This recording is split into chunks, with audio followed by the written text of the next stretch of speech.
If my previous video wasn't a good enough hint, I'm a really big fan of the Half-Life franchise. Beyond them just being technical spectacles and being frankly amazing steps forward in video game design and engineering, they also present us with a great narrative and world building, especially in Half-Life 2. Almost every single level feels like it has some form of design element that gives you an idea of what the world of Half-Life is like, and specifically how the Combine has affected this world. Whether it be its oppressive force over City-17, or its frequent use of bioweapons in the case of Ravenholm, the world of Half-Life does not look very fun to live in. And no chapter or level or whatever you want to call it represents this better than Highway 17. At the beginning of the level, you're given a buggy by the Resistance and are given a clear objective: make it to Nova Prospect and bust out Eli Vance. After a short drive to another Resistance camp where you pick up a rocket launcher and take down your first gunship, this is where the level really opens up, and where one of the most effective aspects of the level is revealed to you: its atmosphere of utter loneliness. You see, for most of Half-Life 2, you're not alone. It's either Resistance members, Alex, Dog, Father Grigori, Barney, whatever. You're never really alone in this game. Except for here. I hope you liked that one Resistance camp where you got the rocket launcher from, because those are the last Resistance members you'll be seeing for almost 2 chapters. Really, here all you have are Combine soldiers, antlions, and the occasional headcrab zombie. The sense of loneliness is doubled down upon by the music and just general atmosphere that the game creates.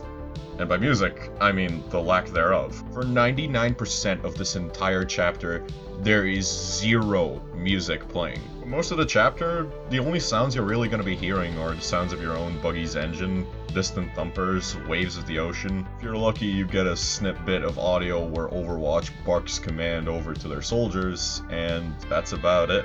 The vents throughout most of Half-Life are considered downtime for you to be left with your own thoughts, pondering upon previous dialogue or combat. Well, Highway 17 essentially takes that concept and applies it to a chapter, and it works really fucking well. As for atmosphere, well, if you want to feel the effect of it, just look to your right. Nothing but miles and miles of ocean that are covered by a thick fog that totally don't make up for the game's shitty render distance. The contrast with the bright yellow of the sand and the industrial feel of the abandoned buildings. Whether it be the factory right after the gunship fight, the amount of abandoned houses and petrol stations throughout the highway, or even the ridiculous amount of wrecked old cars. It all speaks of a world that once existed, but can't anymore because of the Combine. The Combine have essentially taken every right and freedom from the human race in exchange for not making them extinct. The greatest democracy the world has ever known. Now, what's left of that world is just used for combat arenas and ambush points. I mean, yeah, sure, whenever you make it to one of these points is back to basics. Fucking shoot gun, bang bang, kill yourself with your own shitty rocket placement. Oh, was that? You killed all the Combine? Congratulations, you're a winner!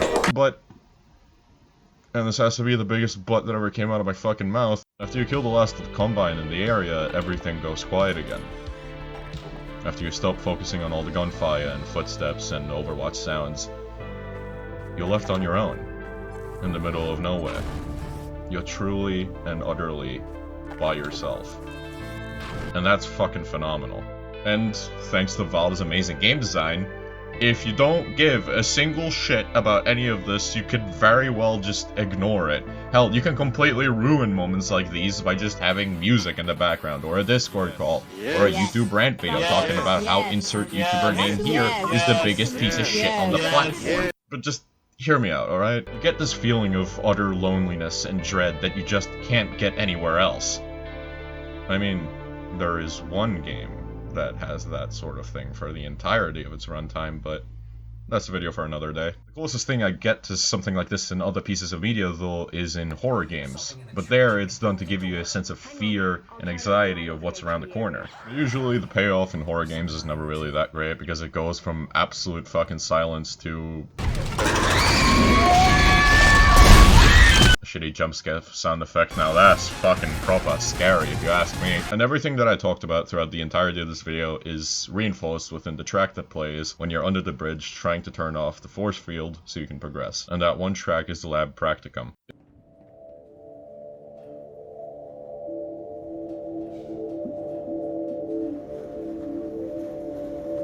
It's a really fucking effective track, and was actually the reason why I wanted to make this video in the first place, because, well, just listen to it.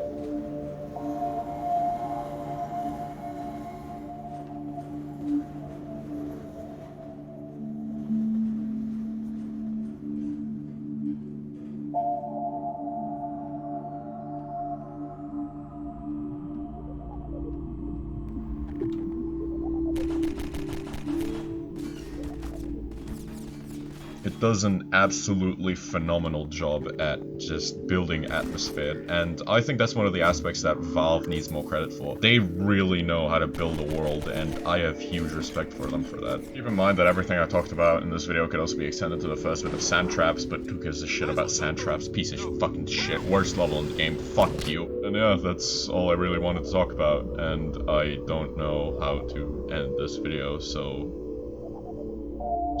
subscribe.